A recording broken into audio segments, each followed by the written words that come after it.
All right, and did everybody get a chance to take a look at one of these cards?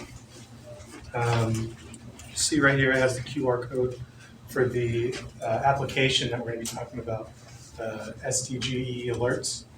It was briefly mentioned a few times in other people's presentations, but very useful tool that I'll be running through shortly.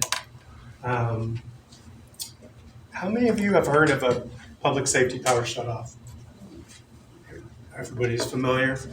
Okay, just to gauge the field and know that if I say PSPS, you know what I'm referring to. But, okay, great, let's go ahead and get started. Quick question, was anybody affected, but in this past month, Yeah. you lost power? Yeah, that's why they Wolford. Okay. How long were you out? 4 days. Yeah. Something we've heard here today is about being prepared. Were you prepared? 4 days is hard to prepare for 4 days. I'm a little Girl Scout, I'm prepared. You're a Girl Scout. Okay. Have cookies? Cookies don't count. Right. So you had plenty of cookies, is what you're Some are saying. fire retardant though, if you were not. Yeah. Okay. We Lots of just went. camping gear. Yeah. Okay. We had we were out for a couple of days. You were out for a couple of days. And we have a solar generator that we use, and it kept all our food cold and stuff. So we were I okay. think about one every power outage. Pardon me? I think about getting one every power outage. Yeah, and people always the information we put that we've seen here today is always the same message: be prepared.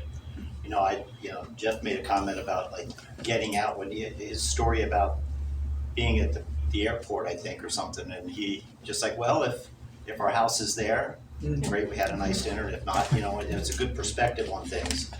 But and then also, I think Thomas was talking about like getting on the road, and getting out of there.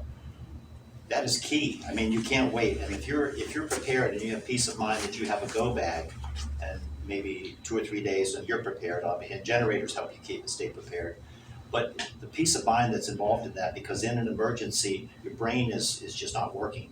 I don't know if anybody's been in one of these these fire events, but your brain just really stops functioning. I remember the first time it was in 2003, and I woke up. It was in Scripps Ranch area, and I woke up, and I knew something was wrong because I had a really bad headache, and the humidity was at about 0, maybe negative. Right, which can affect your body. So I had a really bad headache. I said, what's going on? And I kind of smelled smoke. And the fire had come from Ramona into Scripps Ranch overnight. And back in 2003, we weren't like prepared like we are today. We hear a lot about being prepared now. PSPS is something, everybody said, oh, I know what that is. Well, there was no PSPS back then, right? So we all woke up to a fire in our backyards, basically. So, and I wasn't prepared. So I thought, the first thing I wanted to grab was my computer, but my computer was a desktop. Does anybody remember what a desktop was? Right? So it's not a laptop in here. So I had this, I'm like trying to figure out, is there a better way to do this? And my son was young at the time, and he has no idea, right? That it's in an emergency. So, but now we're all prepared. So that's the message that we're hearing today, is about being prepared. And take a picture. You can't have everything in your go bag, but before you leave today, take a picture of that table we have set up back there. Because if you take that picture, you can say, okay, with this, I need to have this, I need to have that. And one of the things that we were talking about, I was talking to Laura about this, is we don't have a pill bottle back there. Take your medications. Because I keep hearing when I see these stories is people don't have their medications and they're at a shelter and they say, well, I need this medication or that medication. How do you get that stuff in an emergency? And the worst time is to do that. So that's a little bit about PSPS. And I think we're going to kind of cover that. We're going to talk about the alerts, but we've heard a lot about alerts. Just there's all kinds of links you can go to. We're going to cover SDGE's alerts also. But these PSPS events, be prepared for these. So that's kind of our message, what we're going to show you here. Okay. Always have a good backup plan. As Dana just mentioned, ideally, it would be great to have a backup a backpack, maybe keep it in your car, emergency situations, or just an easily accessible area, so you don't have to be frazzled, when the time comes. But something that can help you out is in preparation for a PSPS. We do get notifications out. Probably saw those very recently of possible PSPS event occurring. And for the 7 to 10 days ahead, usually we have our meteorologists just paying really close attention, because that's kind of the furthest we can really look out into the weather forecast to at least get a little bit more concrete information. It's still always predicting the weather, so it can be challenging. But 7 to 10 days out, we'll reach out to some of our stakeholders, give them a little heads up of what we're thinking, what the weather looks like.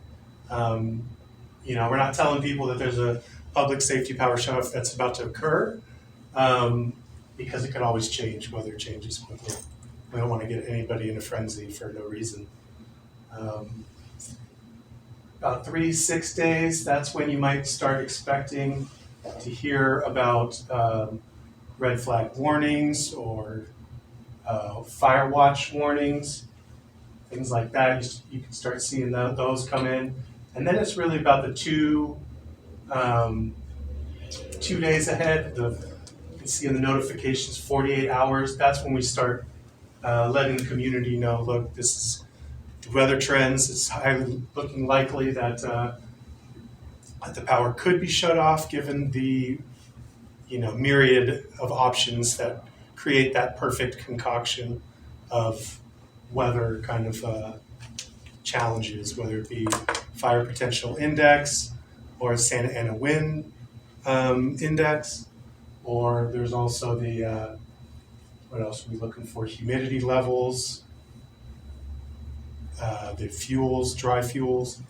So this is always a last resort for us to activate a PSPS. But to avoid catastrophic wildfires, we are forced to do it. But we try to do it as briefly as we can so that everybody's aware of it. It happens, and then we're able to take care of it, get the power back on as soon as we can. So a couple more notifications. You'll get the 24-hour mark, the 12-hour mark, 1 hour or 1 to 4 hour mark, and that's when the public safety shutoffs will start happening. And that's when we start opening our community resource centers. So essentially right when the power is shut off, that's when we're going to activate our CRCs. Hopefully you guys have heard of those as well, our community resource centers that we partner with various individuals, brick and mortar buildings, some libraries, some community center buildings. And we have about 11 of those. We'll show you at the very end. Just kind of a list of those so you can see which ones are close by in your community.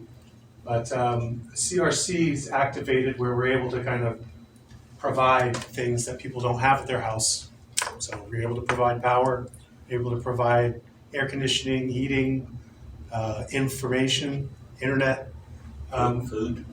snacks, sometimes some food, water, and then ice to allow people to put ice in their refrigerators to regulate the food that's in there. And water's key here too, because if you're in the back country, does anybody live farther out where you have animals? Do you have Livestock.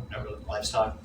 Well, when they lose power, they also lose water, and so for their animals. So we even coordinate water trucks to go out to these various areas and make sure that they have water. So we turn off the power, we know it's a serious inconvenience, so we're really prepared in a lot of different areas to help people out. And I'm curious here, who has generators? Does anybody have backup generators here? All the prepared people back here, right? They all have, right? So what'd you do for those 4 days? Just curious, if you don't have a generator, right? No, headlamp, You headlamp okay. candles. So you didn't think about going to a CRC, to one of our community resource centers? No? Not for 4 days. You're very resourceful, that's good, you're. What'd you do with your food? Yeah. I kept my refrigerator closed and it was still cold after 4 days. Really? My freezer was completely frozen. Okay, All the food in the fridge was cold. I just didn't open it. okay. But I mean, I work in town, so I mean, it's not like I'm stuck up there for 24 hours. Oh, okay. But there was no, Were you able to the only go- thing that was annoying was hearing the generators of my neighbors, knowing that they were watching TV. They were watching TV, Yeah. I kicking got back. home and I hear the generator, I'm like, Okay. But All yeah, no. Well, maybe this year. By the way, we do have a generator program if you qualify. If you've been turned off, and Laura, you know about that, right? So if they've been disconnected, right, thrown on the PSPS, that's a qualifier right there. So I mean, it's not like, depending on income, some people it's at no cost, but there's a serious discount on it. So look into that. Just go to our generator program at sdge.com, That's great. and that will. It would see if you'll qualify for that because your power's been out. That's great. Yeah, because that's obviously the deterrent, not being able to buy one. Yeah. Well, and then store it, and then I live in 400 square feet, so where do I put it? Yeah, They figuring out how to use it. How to right? use it. How to use it, right? Without My dog can't do it for me. without hurting yourself, right? Yeah, awesome. Thank you for letting me know about that. Okay. And all that info is back at that table too. Great. What about people who are on oxygen concentrators? That's the medical baseline customers here. Okay, So you can self-ID on that. So you can go to the website and you can, what they call self-ID, you can go ahead and enter your information and you're gonna be one of the first people. Like, for example, if we notify you or there's an evacuation order and we're not hearing back from you, you or one of your relatives, we'll actually go to it and do a door knock. And you know about that too. we're on a master meter. Yeah. Does everybody benefit then? You mean Okay. as far as medical baseline? Yeah. Yeah, we do have some people within our park that Right. are on the baseline, Right. registered. Okay. But the park itself is on a master meter, so we would all be left on. Right, that's right. So do you have, do you have a medical situation is your situation with oxygen or? I don't personally, but we're in a mobile home park, and we do have some residents that are on medical basis. Okay.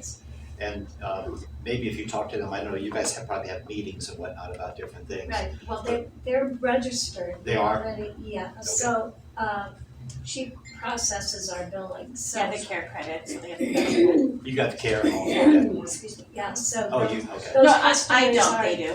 okay, Those customers are identified in the billing. Yes, So, yeah. it would probably have, But they'd have to turn off, they'd have to restore the meters to everybody in order to restore it to you. So the whole Right. park would They're all on the benefit same because circuit. we have, right, yeah, because so of we'll be you. left on, yeah. I don't think he's saying left on, I'm thinking he's saying restored more quicker. Yeah, you If the guys are a power's turned off. priority. Medical baseline customers are a priority Yeah. in any PSPS event.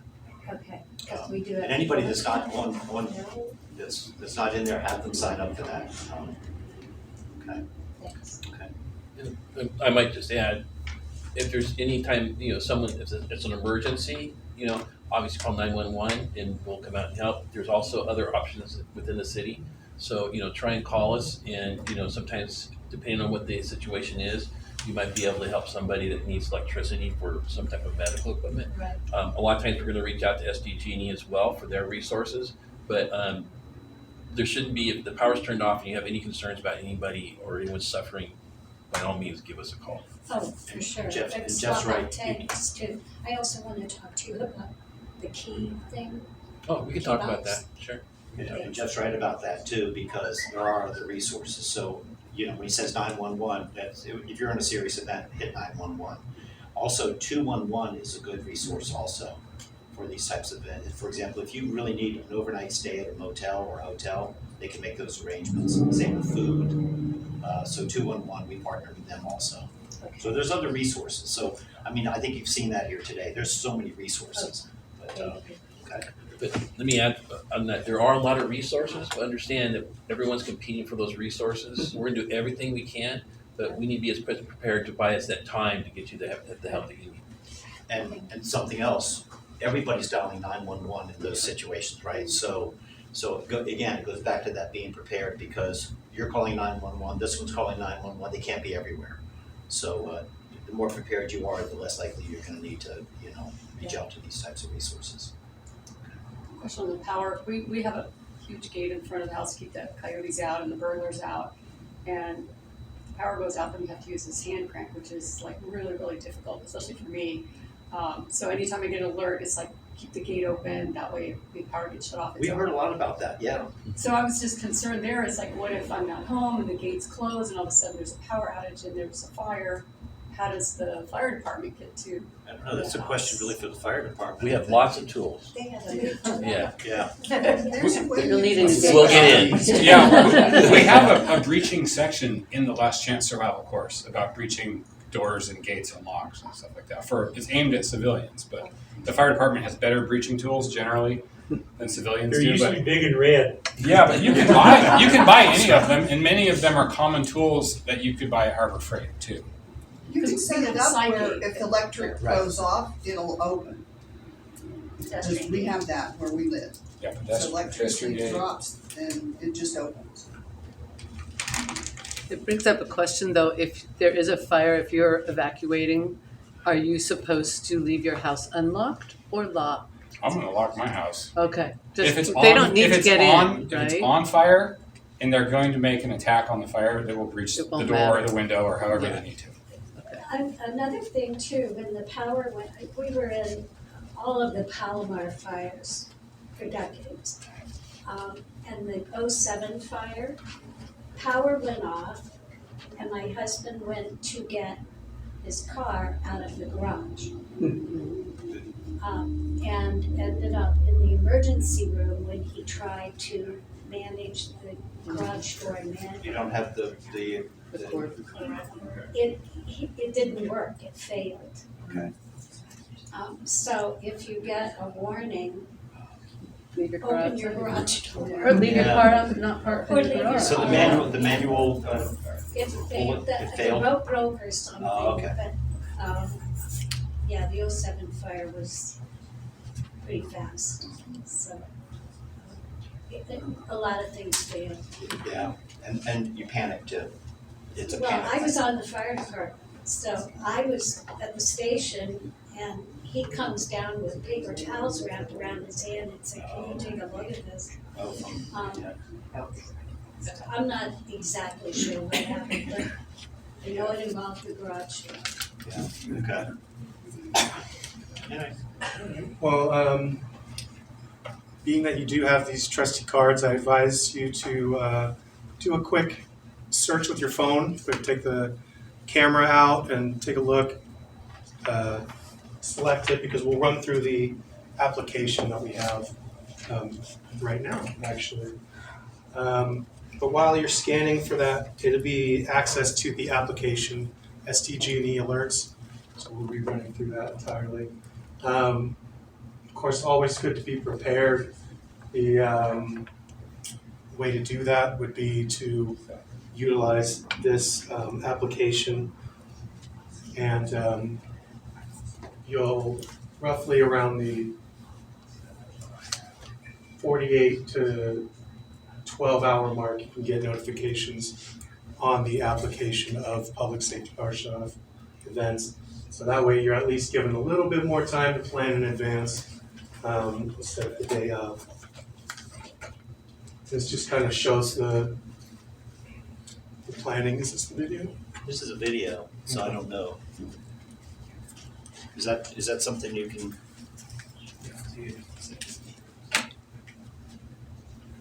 You'd have to enable. You should be able to run over our public Wi-Fi.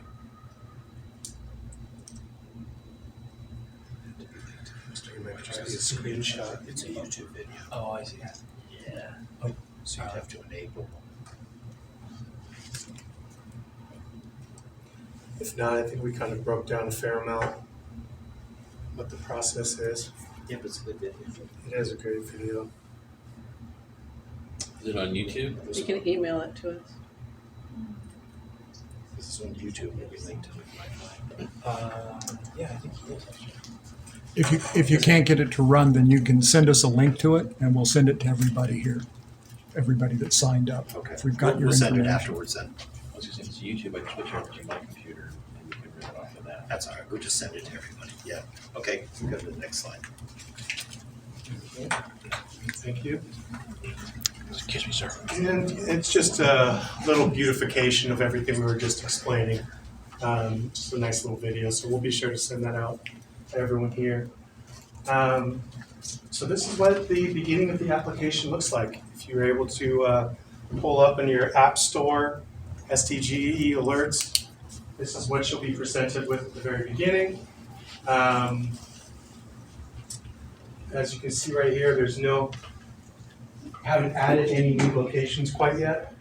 That's what will be displayed on the dashboard. This is essentially the beginning of the dashboard.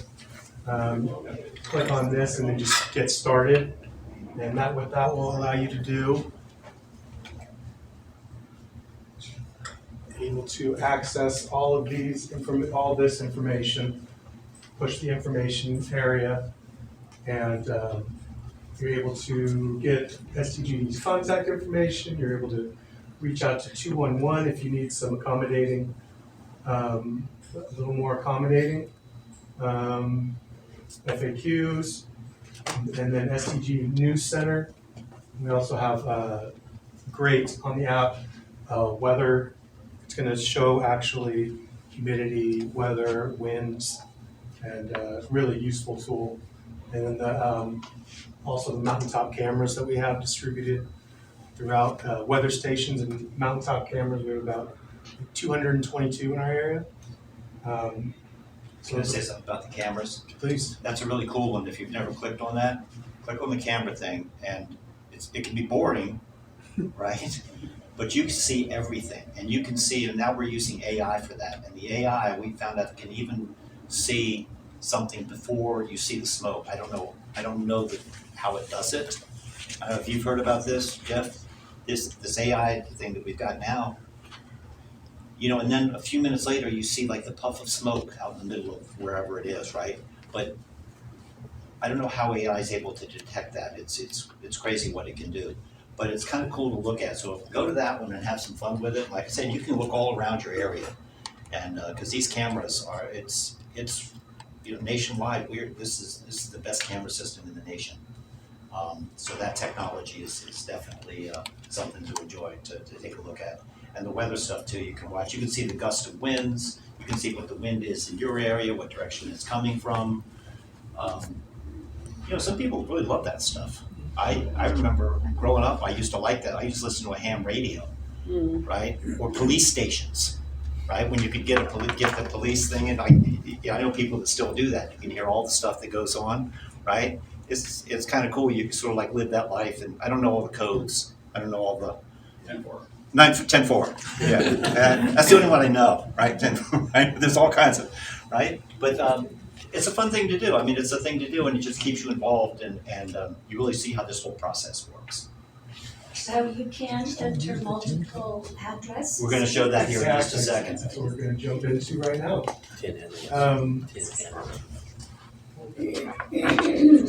So Select your manage area right here, and you're able to, what you do is you select this plus sign right at the top corner, and that's when you can fill in various things. So I filled out my parents' place, my place, and then work. But you can, of course, brothers, sisters, family, friends, parents. You can watch over 4, I believe. 5 now. Yeah, five in the app. So you get notified that there's red flag warning in your area, which is a couple days before a possible PSPS event, and then and then this will inform you of when that's actually going to occur in that certain, and so just be ready and be careful. Have your basically your emergency kits ready, your prescriptions ready, everything ready at that time. This is just meant to give you a little bit of a heads up. So if you're out and about, you don't have to be home. It doesn't have to be a phone call. It's just a direct message to phone, informing you of people who are about to experience the PSPS. As we were talking about, there's great useful information. Go down here for information, and that's where you're able to select various options, such as the weather maps, the wind gusts, the FPIs, fire potential index, and also humidity levels as well. And this is more about the CRCs. If you'll pay attention to this card, once again, it has a website called sdge.com/PSPS, and that will show you when there's a weather watch and a possible PSPS event occurring. They'll be able to kind of notify you, and it'll show where the closest CRC is in proximity to wherever your address is that you fill out on that website.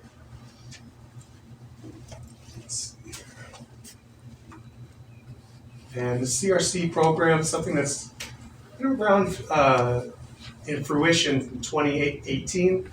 Officially started getting CRCs on 2019 with 6 of them. Used to be open 8 a.m. to 6 p.m. Now they're open from 8 a.m. to 10 p.m. We also have 11 CRCs amongst 3 available kind of mobile command trailers, or as we call them, mobile CRCs. Basically able to provide place to charge, place to get information, place to receive handouts and what have you, place to receive water, ice, and all of that. So providing a lot of things, but it's not a brick and mortar location. It's usually out in the parking lot. And if you go onto that website, it'll tell you the exact address of where those CRCs are located, the mobile ones. So the mobile ones allow us to expand certain areas within the high fire threat district that aren't as typically prone by the Santa Ana winds, or don't typically get as impacted by the Santa Ana winds. But usually weather is very unpredictable, and so sometimes at the outskirts, or even here or even out here, we'll need a mobile command trailer just to kind of fill those little spots for temporary use. Wouldn't make sense to have another permanent CRC in a place that rarely has them, so that's why we have the mobile command trailers. Our staffing for the CRC, we have a third-party company that's staffed and trained year-round. That way we have them ready to jump on site and do everything that is required to help out our customers.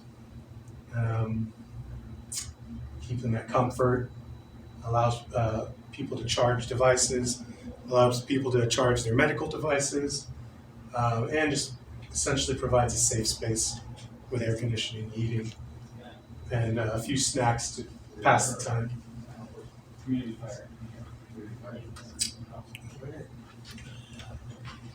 That should be it. Yeah, anybody have any questions about the application or the Community Resource Center program? Is there one in Borrego Springs? There was one for recently, but that was just temporary. It was at the library, the Borrego Springs Library. Just for Wi-Fi, do you use like the standard cable companies or Starlink, or is there a preference there to stay in communication?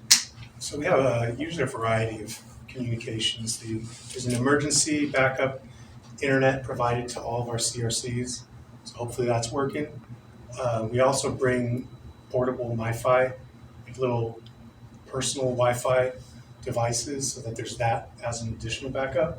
And then for our mobile command trailers, we're also looking into Starlink as well. Well, let's thank Clark and Dana for SDGE. Thanks very much. One last thing I wanted to say about the PSPS, when I go out, I talk about this, people say, oh, why'd you shut off my power? Because there's no fire here, there's no wind here. And anybody that's worked with SDGE and worked with our emergency operations center, Jeff, you know for sure, it's not something we take lightly, believe me. We don't want to flip that off switch. But sometimes your circuit is on a path that, where we have to shut off power here, and you just happen to be, part of that, even though you're not seeing the fire or the wind. So keep in mind, sometimes people are like, oh, I'm shut off for 4 days. You have a very good attitude about that, so thank you. No, she didn't. Okay, well, you've gotten past it, so The thank you. hot shower was what I missed the most. Okay, yeah. So, and the same with turning the power back on. It's not as simple as flipping that switch, like in your house. We've got to inspect those lines. Did a tree fall into something? So if that ever happens to you, understand that we don't want to do that, but that we're working, we do 24 hour, we're 12 on, 12 off. We're always on shifts like that. So it's a 24-hour status that we're on. We know where you live. Yeah, that's right. So thanks for your patience if that happens to you. Okay, thank you, folks. Thanks very much.